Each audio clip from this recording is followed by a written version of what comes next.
Está muy difícil. Van a venir, van a destruir todo lo que han hecho. Pero este desánimo es vencido por un valor constante. Versos 13 y 14. Entonces, por las partes bajas del lugar, detrás del muro y en los sitios abiertos, puse al pueblo por familias, con sus espadas, con sus lanzas y con sus arcos. Después miré y me levanté y dije a los nobles y a los oficiales y al resto del pueblo: no temáis delante de ellos, acordaos del Señor grande y temible, y pelead por vuestros hermanos, por vuestros hijos y por vuestras hijas, por vuestras mujeres y por vuestras casas. Así que hubo un valor y una determinación de cuidar a cada miembro de la familia.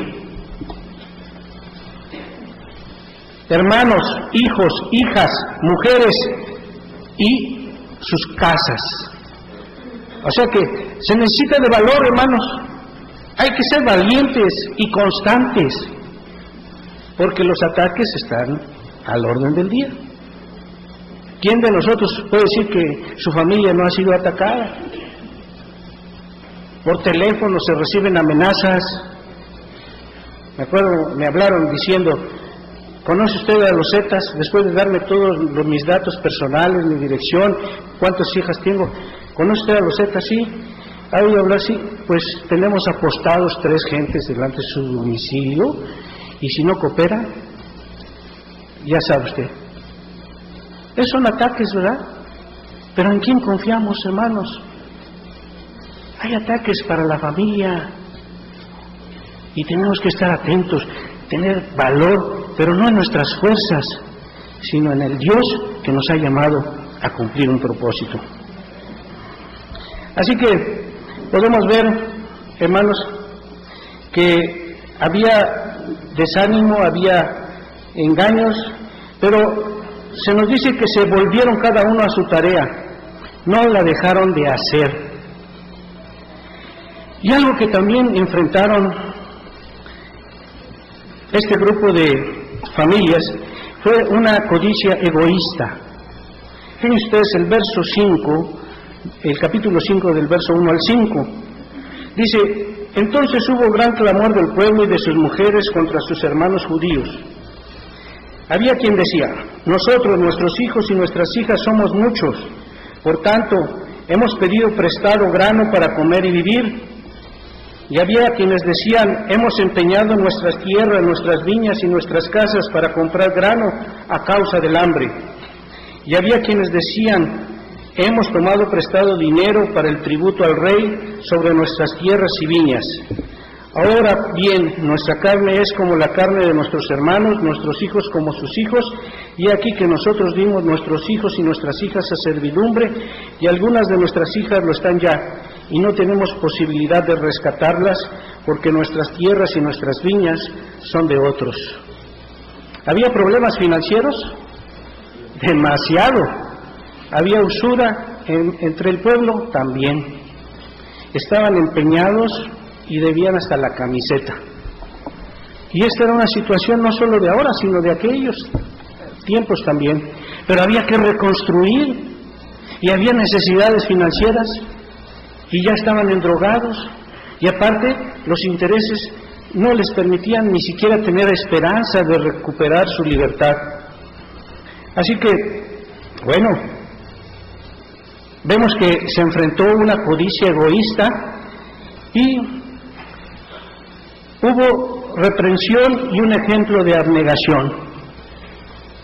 Fíjense ustedes el verso 6 al 17 de este capítulo. Nehemías reaccionando ante esta situación. Dice el verso 6: y me enojé en gran manera cuando oí su clamor y estas palabras. Entonces lo medité y reprendí a los nobles y a los oficiales y les dije: ¿exigís interés cada uno a vuestros hermanos? Y convoqué contra ellos una gran asamblea. Y les dije: nosotros, según nuestras posibilidades, rescatamos a nuestros hermanos judíos que habían sido vendidos a las naciones, y vosotros vendéis aún a vuestros hermanos y serán vendidos a nosotros. Y callaron, pues no tuvieron que responder. Y dije: no es bueno lo que hacéis. ¿No andaréis en el temor de nuestro Dios para no ser oprobio de las naciones enemigas nuestras? También yo y mis hermanos y mis criados les hemos prestado dinero y grano. Quitémosles ahora este gravamen. Os ruego que les devolváis hoy sus tierras, sus viñas, sus olivares y sus casas, y la centésima parte del dinero, del grano, del vino y del aceite que demandáis de ellos como interés. Y dijeron, lo devolveremos y nada les demandaremos. Haremos así como tú dices. Entonces convoqué a los sacerdotes y les hice jurar que harían conforme a esto. Además sacudí mi vestido y dije, así sacuda Dios de su casa y de su trabajo a todo hombre que no cumpliere esto, y así se ha sacudido y vacío. Y respondió toda la congregación, amén. Y alabaron a Jehová, y el pueblo hizo conforme a esto. También desde el día que me mandó el rey que fuese gobernador de ellos en la tierra de Judá, desde el año 20 del rey Atarjerjes hasta el año 32, 12 años, ni yo ni mis hermanos comimos el pan del gobernador. Pero los primeros gobernadores que fueron antes de mí abrumaron al pueblo y tomaron de ellos por el pan y por el vino más de 40 siclos de plata, y aun sus criados se enseñoreaban del pueblo. Pero yo no hice así a causa del temor de Dios. También en la obra de este muro restauré mi parte, y no compramos heredad, y todos mis criados juntos estaban allí en la obra. Además, 150 judíos y oficiales y los que venían de las naciones que había alrededor de nosotros estaban a mi mesa. ¿Qué les parece ese ejemplo de Nehemías? Él participó, trabajó, les dio de comer y nunca les cobró. Así que no solo tenía la autoridad para exhortar al pueblo, sino que también tenía el temor de Dios en su corazón. Así que, qué hermoso ejemplo podemos ver, que hay muchas cosas que quieren impedir los propósitos de Dios, pero si estamos atentos a escuchar lo que Él quiere y nos pide, podremos vencer cualquier obstáculo, hermanos. ¿De cuántas maneras se quiere impedir los propósitos de Dios? Pero este pueblo salió más que vencedor al saber lo que debían de hacer, no lo que no tenían que hacer. ¿Qué es lo que debían de hacer? Y este pueblo fue obediente. Gracias por este hombre que estuvo dispuesto a obedecer. También algo que Nehemías tenía claro es que lo que hacían era muy importante. En el capítulo 6, verso 3, dice, cuando oyeron Sanballat y Tobías y Gesem el árabe y los demás de nuestros enemigos que yo había edificado el muro y que no quedaba en el portillo, aunque hasta aquel tiempo no había puesto las hojas en las puertas, Sanballat y Gesem me enviaron a decirme, ven y reunámonos en alguna de las aldeas en el campo de Ono, mas ellos habían pensado hacerme mal.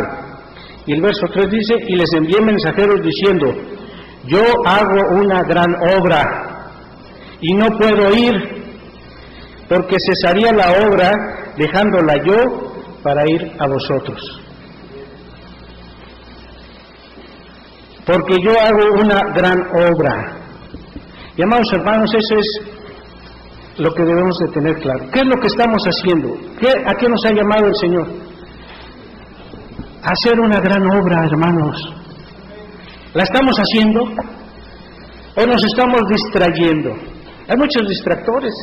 Y aquí había ese complot, toda una maquinación para impedir que se cumplieran los propósitos de Dios. Y así estamos hoy en día, expuestos a muchas maquinaciones, a muchos distractores. Pero nosotros sabemos lo que estamos haciendo, lo que tenemos que hacer. ¿Cuántos de aquí podemos decir, porque nosotros participamos de una gran obra? Y que como familia la vamos a cumplir, hermanos. Esto es algo que el Señor sin duda quiere y sigue usando.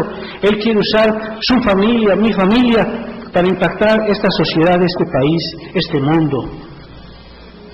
Y nosotros estamos con un corazón dispuesto a obedecer, a esforzarnos, al sacrificio,